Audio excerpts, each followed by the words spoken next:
welcome Matt and Kendall Hagee.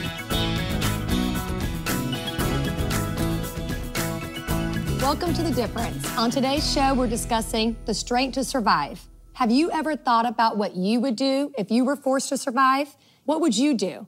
What is it that makes an individual survive something that most of us seems impossible? You know, a lot of people don't have to face extreme situations in the wilderness for survival, but there are people who are watching this program today that are going through extreme emotional circumstances, extreme circumstances that they're wondering, can I get through this? I promise you this, I know someone who can help you get through it, and I know someone who's been through it.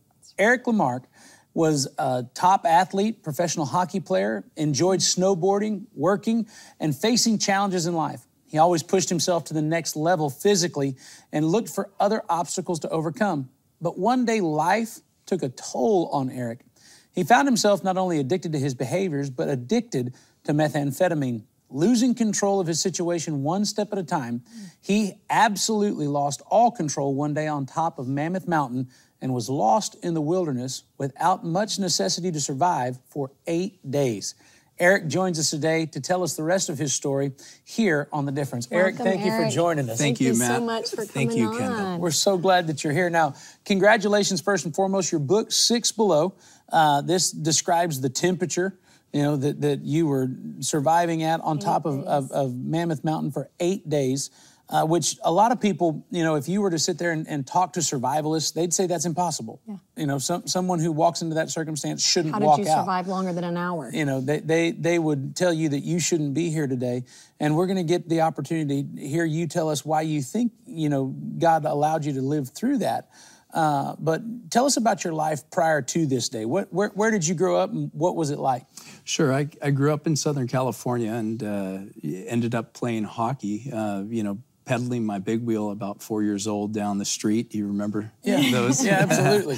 Hit the brake and slid when I saw some kids, you know, slapping a black disc and yielding a stick. And hockey, you know, I found hockey, or perhaps it had found me. Yeah. And so in Southern California, in Surf City, I would start, you know, a hockey career in a mall and, you know, coerce my parents until I was finally suited up and on the ice. Wow. And, you know, in terms of a hockey career, it wasn't recreational. Yeah. You dedicated your life to this. It was a vehicle for you all the way through a professional career. It was. And, you know, I had tremendous support. Yeah. You know, my family was amazing. They supported me. It was a financial investment, and just the investment in me. Looking back now as an adult, and really giving, you know, thanks to all those sacrifices that they made to help me achieve my dreams. But at a very young age, I knew this is what I wanted to do. I knew that I was going to be a professional hockey player. Yeah, and so you get into the NHL. And, you know, I think there's a lot of people who, they think that a professional sports career, that's once you've gotten there, you've done it. But the reality of it is there's life after sports. There's things that transpire, you know, once the career is over, even if it's a good, long career. Yeah, and, you know, I was, you know, God blessed me with a tremendous amount of athleticism. I was always able to do, you know, any type of sport that I put my hands to. But it is a blessing, but also it could be a curse sometimes too, because you have no definition in who you are after yourself as an athlete. And in many ways, for a lot of these individuals, it becomes a god. You know, the game itself, the desire for them to continue to reach higher, score more, achieve more, gain more in terms of a contract, win another world championship. You know, they focus on it so much, it consumes their life. And, you know, I was mentioning there's life after this sport. You know, I was insulted the other day when I recognized that everybody who was on the screen playing a professional sport was at least 5 years younger than me, and they were calling them veterans. And it broke my heart. But, you know, they have to face the reality of someday this ends. When did your NHL career end? It ended when I was about 33 years old. I had a 13-year stint, and which is a long run. Which is a long run. Yeah. I mean, you know, in some sports, the average career could be 1 to 2 years. Yeah. With especially those high velocity contact sports like hockey and football. Yeah. And so when my career ended, you know, kind of abruptly, I was, you know, just at that young age and having trouble tying my shoes. So, you know, I needed to find an identity in myself and really didn't have anybody to mentor me through that process. Like, you know, and looking back that I hoped that I would have had at that time. Yeah, but 33 is a young age in terms of the scope of life. So you're looking for a new identity. Where'd you find it? Well, I took a job with a sporting good company, and that kept me involved in hockey. But at the same time, I found a new, you know, I was always an adrenaline junkie, and I started to snowboard, and that became my new passion. And I decided to, you know, ride as much as I could. I was constantly traveling through North America, up into Canada and all over, you know, Western, you know, North America, which was anywhere from Minnesota down south to Texas, and everything all in between. So I would ride about 200-300 days a year, and it just became, again, one of those things that I didn't know prior to when I had given my heart to Christ, that this was again another idol like hockey was to me. It was going to be a competitor. You know, now you find yourself on Mammoth Mountain. Just another day? Just a normal morning? Is that a morning that, looking back, there was something you say, you know what, that was a turning point where I made the decision to do something I shouldn't, or was it just one of those days where you didn't see it coming? Well, there was a lot of things that I didn't see coming.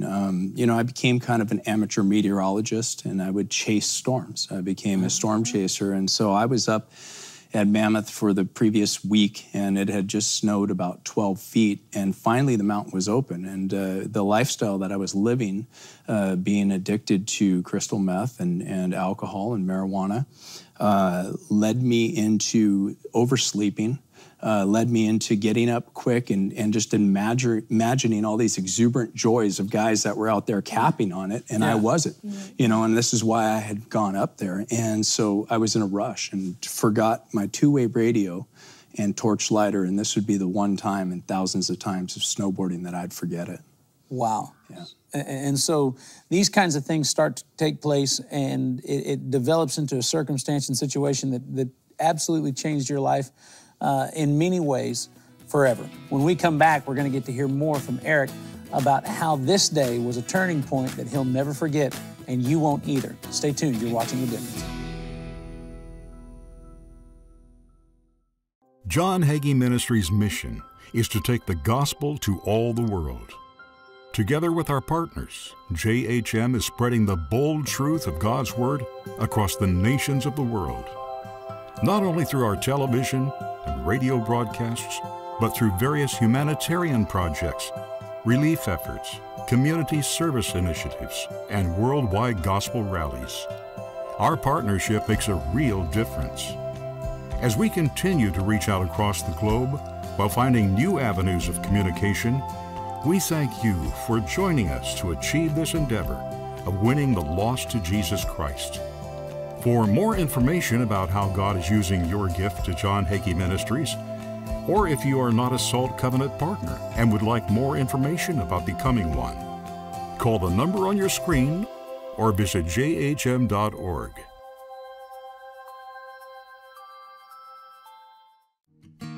Enjoy watching The Difference but want a more behind-the-scenes look? Learn interesting facts about our guests, comment on our segments, and find out more about the show by following Matt and Kendall on Facebook, Instagram, and Twitter.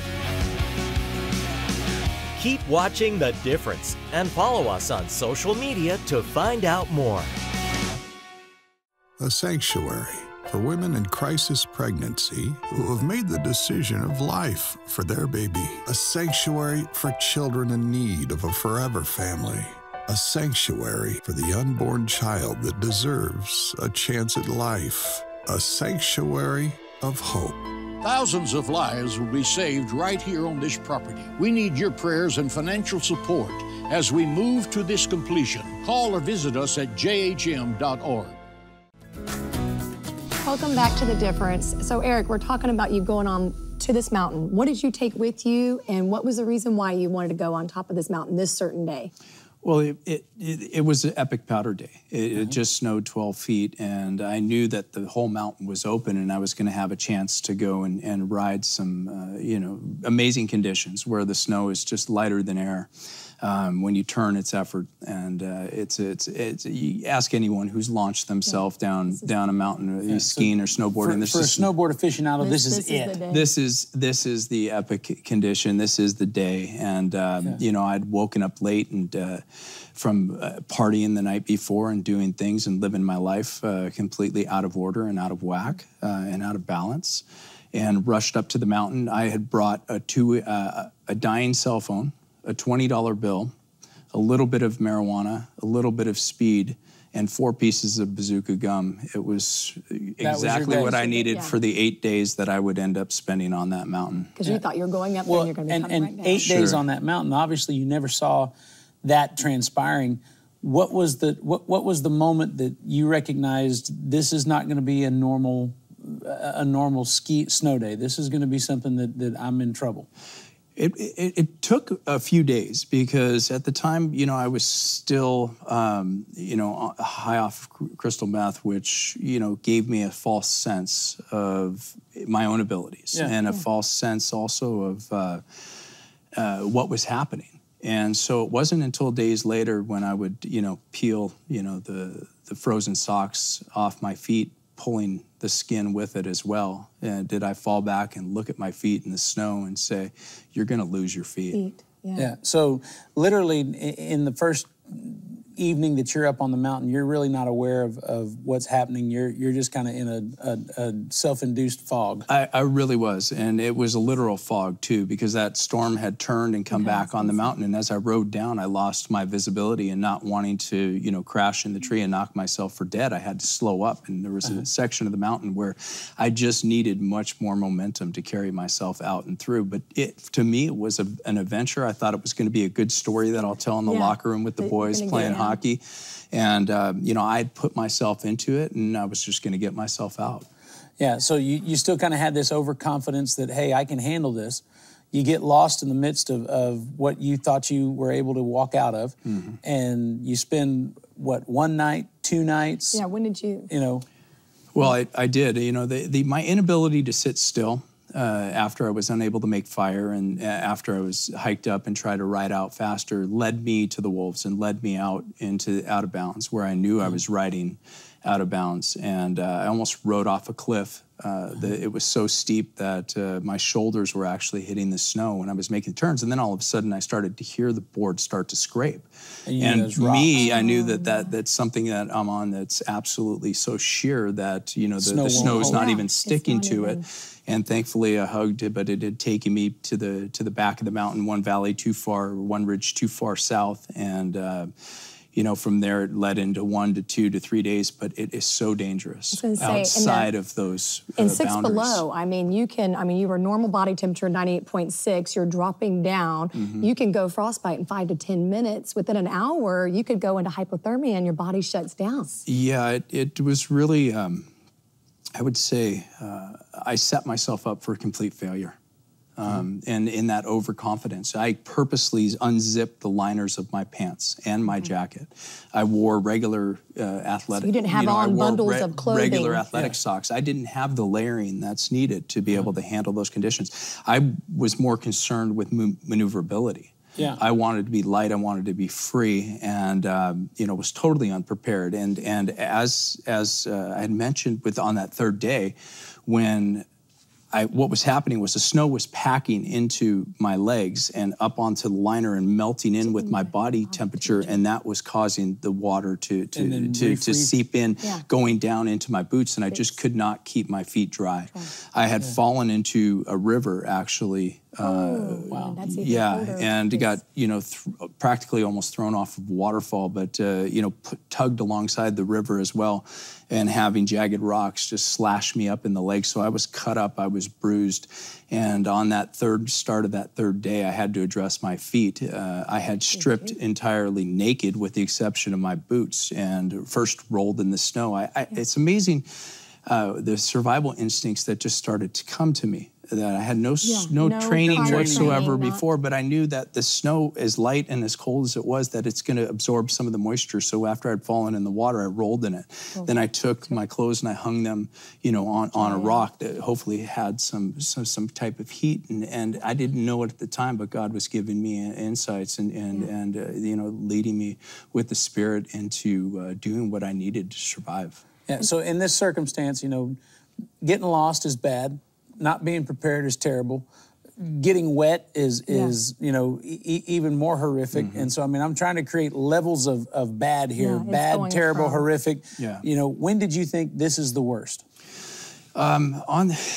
When I cried out, to my mom, and I think everybody finds themselves at that moment where no matter what type of life that you're living, no matter what type of beliefs that you've found just yet, where you find yourself on your knees. Yeah. And I was tremendously, it had been 5 days. And I knew that my parents were extremely worried about me and appreciated everything that they had given me in life of supporting my dreams and the opportunities that they afforded me. And so, you know, in crying out, I knew at that time that I needed help and I needed something bigger than myself to get me out of there. What was it that made you want to keep going? I wasn't going to allow my parents to put me in a box. As I would say that differently now as a believer, but that's who I was at that time. I was, I had too much pride in my own resourcefulness. And I felt, if I had put this in this situation, they don't deserve this. So that kept me going. And then, some of the mantras that I started to meditate on was, help myself, as well as not stopping until I actually took 10 steps. Because when I finally realized where I was and I needed to get back, and I had an MP3 player I used as a compass to pull the draw of the station that was there, I was faced with a 4,500-foot vertical climb in super deep snow. So I ended up losing 45 pounds, and in addition to that, I was coming off one of the most dangerous and destructive drugs known to man today. Yeah. And so my body was completely depleted, but I told myself, you got to take 10 steps, and then you could rest. What did you do for food and water and fighting off the coyotes? Well, the water is a great story because, I was on the river. It was the second day, and I was wrestling with the emotions because I remembered, oh, you have meth. I don't know how it happened, but I saw a flashback of when I had great relationships and when I had friends and I had the ability to take them on trips. We went on a whitewater rafting trip in through Yosemite. And then I looked at the drugs and I wrestled with my emotions. And I ended up upending the bag and reclaiming my life back.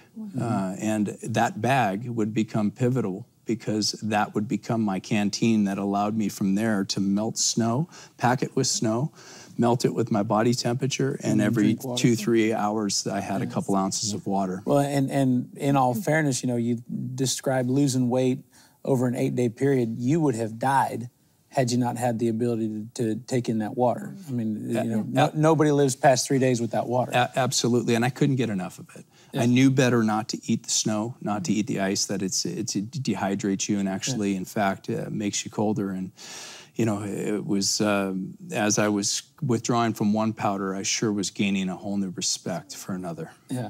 When we come back, we're going to talk about not only you being rescued, but the challenges that faced you after that, and some of the changes that, became a part of your reality today.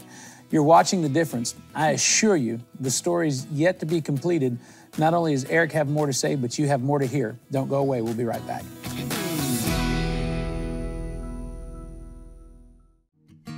Enjoy watching The Difference, but want a more behind-the-scenes look? Learn interesting facts about our guests, comment on our segments, and find out more about the show by following Matt and Kendall on Facebook, Instagram, and Twitter. Keep watching The Difference and follow us on social media to find out more.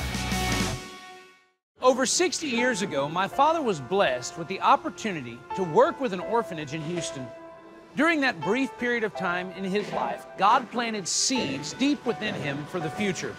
Those seeds are just a few short months away from bearing fruit. Today we are standing in the great room of what will be a fortress of hope, and footsteps away from the housing wings where up to 48 women in crisis pregnancies can stay. Thank you for your prayers, your generosity. Thank you, because without each of you and every one of you, this would not be possible. When the doors of the Sanctuary of Hope open in the spring of 2018, we will be here, committed to saving the lives of generations to come. Help us bring hope to the unborn and to the rejected. Your gift, no matter the size, truly matters. Call or visit us at jhm.org. Dear Pastor Hagee, I just wanted to write you to say how honored Rayla Jean and I are to have been partners in your ministry all these years, and to see all the amazing things you've accomplished around the world with the gifts we and others like us have gladly given over the years. I want to thank you, our Salt Covenant partners, for making it possible for us to preach the gospel to the nations of the world. Thank you, and God bless you. Become a Salt Covenant partner today. Call the toll-free number or visit jhm.org. Welcome back to The Difference. Eric LeMarque is our guest today, and he's been telling us about a day that changed his life forever. As a matter of fact, 8 days. 8 days stranded on this mountain, unprepared, really kind of, as you mentioned, at rock bottom, making sure that your one focus and goal is for your parents not to have to do your funeral. When did you recognize that you were going to be rescued? It was the 8th day, and you know, I knew that I was falling asleep, and I knew if I fell asleep again that it was over. And so I wanted to hear some music. I listened to some music, and then I turned it onto the FM station, and I heard my name broadcast. It was something like this, Matt, you guys, that Eric LeMarque, a 34-year-old snowboarder, has been lost for a week, and ski patrol can't go any further. They've called in the National Guard to do a body recovery, and I'm like, body recovery? I'm right here. I'm here. I'm alive. You know, and that just, a surge of energy came over me, and I was inspired, and I knew I was going to get off that mountain. So that's when I heard that they were looking for me, and then immediately I put, you know, a couple of the equation together that's the Black Hawk helicopter, and they've got all kinds of technology. So it was like I knew what I was doing, and I took a gambit, and I opened up the frequency instead of on the station to white noise, and they were able to pick up on that faint signal, then use their heat-seeking device, and they found me within 45 minutes. Wow. Amazing. So they find you within 45 minutes. What did you feel when were you conscious when you heard the chopper? I was actually just finishing. It was like I was on, you know, Game 7 in quadruple overtime of the Stanley Cup final, and that's it. You know, the next goal wins, and it's the end of the season. And so nothing would fit right to me. I kept putting my glove on and taking it off, making little subtle adjustments. And at first, when it went by, I thought they missed me. So I had scrambled out, you know, to get away from underneath the trees, and then all of a sudden, boom, it was hovering on top of me, and National Guardsman came down. He looked just like the Predator with a mask so that he didn't get whipped in the face with the branches as he was coming down. And he came walking over to me with with these great snowshoes, and I was like, I could have used those. Yeah, I need them. He goes, you would have got up this mountain in no time. And then the most bizarre thing happened thereafter is he kept asking me my name, and it got wanted to see your kind of, and I didn't understand what he was doing at that time. I wasn't, you know, all there for all those reasons, and it kind of, he stuck a thermometer in my mouth. I would find out later that it was 86 degrees, and normal is 98.6. And thank God, because you know, when you start to go, as you know, as a nurse, underneath certain temperatures, your organs can cease. So it's a miracle of God that you know, I was able to survive. Now, what did you face when you got to the hospital? Well, when I got to the hospital, I knew the first bad news I had was when they brought one of the physicians for the ski team. And he had this new device that listens to the blood vessels. And I just remember looking at his face. I knew on that third day when I took the skin off my feet, when those socks were frozen on me, and I saw, you know, black, yellow, purple feet, that I would lose them right then and there. And you know, the athletics and the disciplines of some of those hard individuals that spoke life into me kind of inspired me, because I knew that those still had to take me out of there. And so his look on his face, you know, told everything. And then, you know, my parents had talked to the doctors and found out that the best place for me to be, to have the best chance to make a complete recovery, would be at the burn center, where I was, you know, admitted and started hyperbaric chambers and then a series of procedures. But, you know, It would be a week later at that time that my body temperature would go from 86 to 107.3, which was the highest temperature that Burn Center has seen. My blood was basically septic. I had gangrene so bad that, you know, I remember, you know, just it was 3 nights in a row. It just kept upping and upping and upping. And, you know, in typical bedside manner, I had this crazy mad scientist doctor. And anytime he came in, he was Dr. Payne. So, you know, I perked right up. And, yeah, he said, you know, that's at 107.3. We're going to take your feet in the morning. Get a good night rest. We'll see you in the morning. And he was gone. Yeah. And I was alone again. Yeah, just very matter of fact in the way he goes. Yeah. And so you begin this series of procedures. You know, you mentioned that you decided that, you know, you chose basically life over death on the mountain. You know, you made a conscious decision, I'm gonna live through this, I'm gonna survive this. You chose life over death when you poured out the drugs and you took that same bag and you used it for water so that you could sustain yourself. How many days did you have to choose life over death in the recovery process when you know, you're recognizing your entire existence is changing, and not changing for a moment, it's changing forever? It's a daily. It's a daily basis because, you know, I've learned through this process that there's fear and everything attached to it is death. And then there's faith and everything attached to that is life. So regardless of how I feel, whether it's a year to year, month to month, week to week, day to day, minute to minute, or second to second basis, it's important that I'm continuously speaking life into my situation and into myself. You know, there's a lot of people that are watching this program. They've gone through extreme circumstances. Certainly, you know, not in the terms of the elements that they faced like you did on Mammoth Mountain, but in emotional extremes. There's people who have seen their entire lives changed in an instant, and, you know, they're wondering, how do I survive this? What are some of the things that you share and the things that you feel compelled to do now that you've really had a second chance in life to encourage people like that? God did not only show up, but he showed off. Yeah. And so, you know, I decided that, you know, with my childlike faith, because there was a time where I was in, you know, I had pushed the envelope and right on through, and I was reduced to 4 walls, a hospital room, and a flat sheet where my feet used to tent up. And so I didn't have a choice at that time. And my hope is that people don't have to go to these extremes to get it and see. And I know that when I had my heart turned right and it was open, did the living God show up in my life. And he always will. Yeah. You know, he always will. It doesn't matter how far you've gone, he'll be there for you. It doesn't matter what you need, he can provide it. It doesn't matter what you've gone through, he can heal it, he can restore you. And Eric LeMarque is living testimony that our God does indeed believe in second chances. Eric's book, 6 Below, is available wherever great books are sold. I also want you to take the time to check out his movie telling this entire story. Share it with your friends, because I believe that the power of God will not only encourage you, but inspire you that you can make it. You will survive, and indeed, joy comes in the morning. No matter what you're going through, even in your isolation, he's always there with you. We look forward to seeing you again right here on The Difference.